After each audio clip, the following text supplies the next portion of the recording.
Y'all remember the movie Boomerang, one of my favorite movies of all time? It is making a comeback on BET after the network renewed the spinoff of the 1992 American romantic comedy for a second season. The series follows the lives of Jacqueline Boyer's son, Marcus, and Angela Graham's daughter as they try to step out of their parents' shadows and make a legacy of their own. Season 2 premieres on March 11th. And joining me now here in the studio to discuss is the series showrunner, Dime Davis, alongside LaLa Milan, who plays Tia on the series. Welcome, guys. Hey.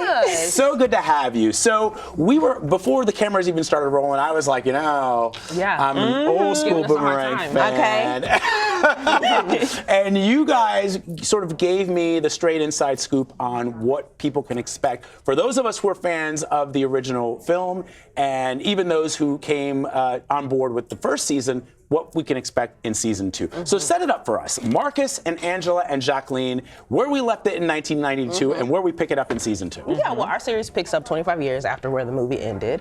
And we follow Simone, who is the daughter of Marcus and Angela, and Bryson, who's the son of Jacqueline. And we kind of come into their relationship. They have a will they, won't they thing going, and we meet their incredible group of friends. They're weird and quirky and all these great things. LaLa plays the wonderful Tia.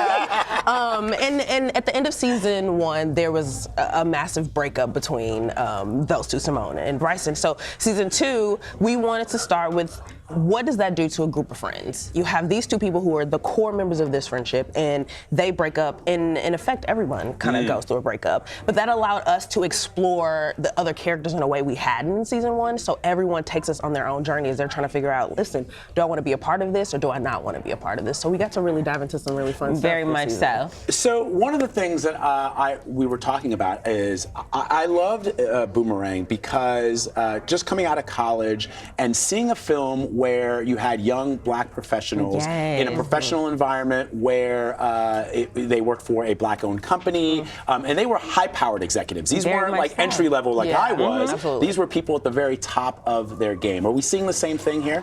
Absolutely. I mean, season 1, we definitely attacked that. This season, we wanted to go a little more personal.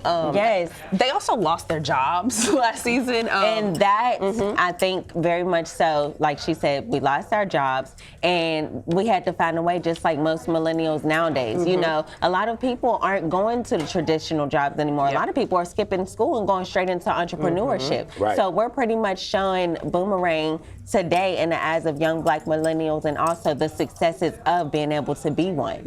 Interesting. All right, so we actually have a clip that we're going to play. Right. Yeah, you guys didn't know that, did you? We came prepared. Here we go. For what? Was he cuter in person? Girl. Yes. Come on. Okay, Hey, what I miss?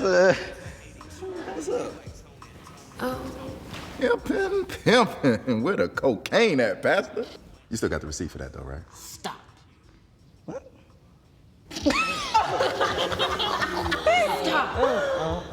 Let us pray, shall we? Yeah. Sorry, I'm allergic to this outfit. Is that a turtleneck?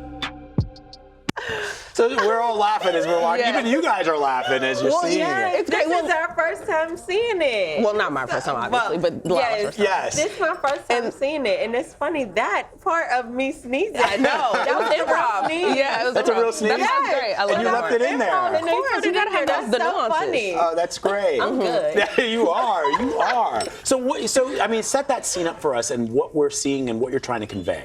Yeah, well, I mean, in that particular episode, Simone, who is kind of struggling to regain her friends back after she broke up with Bryson at the end of the last season, she brings them out to her father's beach house, right? And that's just kind of a throwback to some of the old kind of 90s movies where you sit and you have a conversation, you know, and that's what everybody's kind of talking about, and eventually leads to her discovering some things about her father and it kind of all blowing up. So we are addressing kind of those things we were talking about earlier with the problematic issues that we saw in the movie that we didn't quite know were problematic at the time, but we're addressing them in a fresh new way. And we address them in today's mindset and different viewpoints as well. So it's really good because we talk about what could pass back then, but it's no longer acceptable today. I mean, when that movie came out, everybody was like, "Oh, Marcus is a player. That's what he is. He's just and smooth." women was willing to throw their, stuff at him. Right. But today, it's like, how dare you? I'm gonna sue you. I'm gonna be owning this company. Right. I mean, owning the you know, company. exactly. Yeah. And you address that in this series. We do. that- We addressed it head on last season in an episode 9 called Us Two, I which did. was very much Sure you enough. did, Your yeah. character did, right? Which was very much about kind of the Me Too movement and the importance of us kind of like calling out that bad behavior. In this season, it's kind of the aftermath of the daughter having to deal with what her father did and how that helps her break through and kind of carve her own ground. Although I must say that if you look back at the original film, Jacqueline was no shrinking violet. Oh, I mean, not even a little bit. right? Yeah.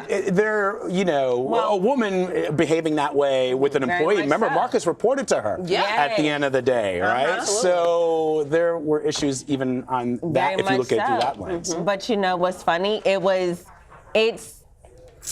I don't feel like a lot of women get that much slack because the men before it. But now the women are speaking up about it, because it's one of those things to where, as mentioned in last season, we felt like it was necessary to do that, to keep a job, to get a job, to get a promotion, Any abuse of power is a problem. Yes, It's- for we deal sure. with it in a way where young people can it's appetizing. You know what I mean? It's not too heavy, but it's also we're not like only patting hands here. We're kind of sure. like going straight for it. One last thing I want to ask you guys about, because the original movie was, what I love is that there are black creatives at the helm goodness. of this project. Whereas in the original film, I mean, it was a black cast, And a director, but still the movie. I just appreciate the idea of having people like yourself and Lena Waite and Halle Berry, who are the executive producers of this Yes. project.